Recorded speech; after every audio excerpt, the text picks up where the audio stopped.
Alright, so this is an experiment to see how a whiteboard video will go. Let's say you're doing a search in Google.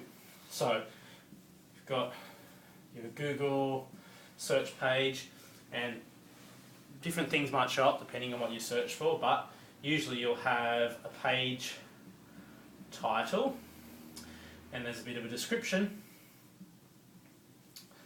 and then you'll have that link for the cache, and that format follows down the page: title and description and so forth, down to your usually 10 results if that's what you've got it set as the default. Okay, so you might be wondering, where does this information come from? Okay, so when you are putting together a website, there's something you don't necessarily see but can be controlled, and that is the page title. So each page of a website has a title to it, and in the default setup for WordPress, which is what we usually use, this will be a combination of what you put in the settings for the website, so it'll build it based on that, plus what you call the page title. So when you are, I should try and write this a bit neater, shouldn't I? So the page title. So what happens is you put in a default, like an overall title for the website into the settings in WordPress, but you can also put in, whenever you add a page, you can put in a title for that.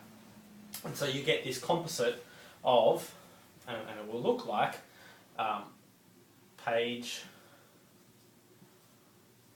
title.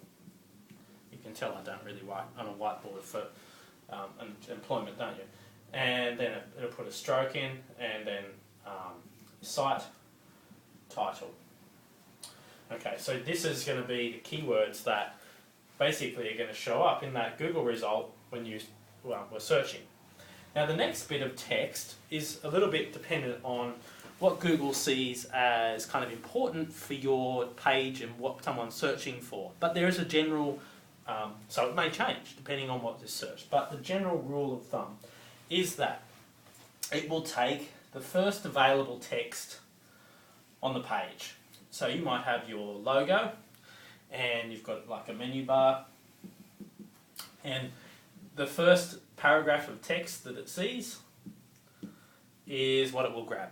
Okay, now that's generally what happens. An exception could be if you put in the meta description.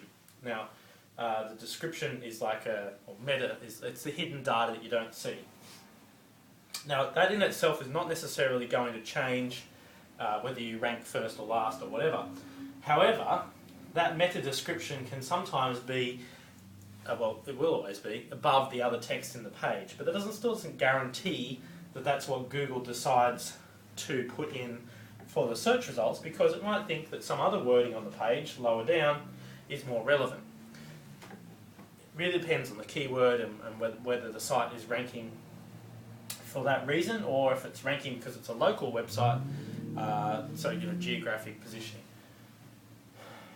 So really key things to make sure that you put into your website: a page title which includes the keywords that you're looking for. So if you are, I don't know, if you sell swimming pools and your city is Sydney, then you probably want your page title, for your homepage at least, to be something like Sydney swimming pools, okay, or something of that, include the keywords. And the website title, it could be your business name, but it also could include keywords as well. So you don't want to stuff it full of, like, you don't just go swimming pool, swimming pool, swimming pool, swimming pool, Sydney. You need to include some other keywords in there, but also the title on the page, the actual heading that you see on the page, is really important as well. Okay, see how that goes.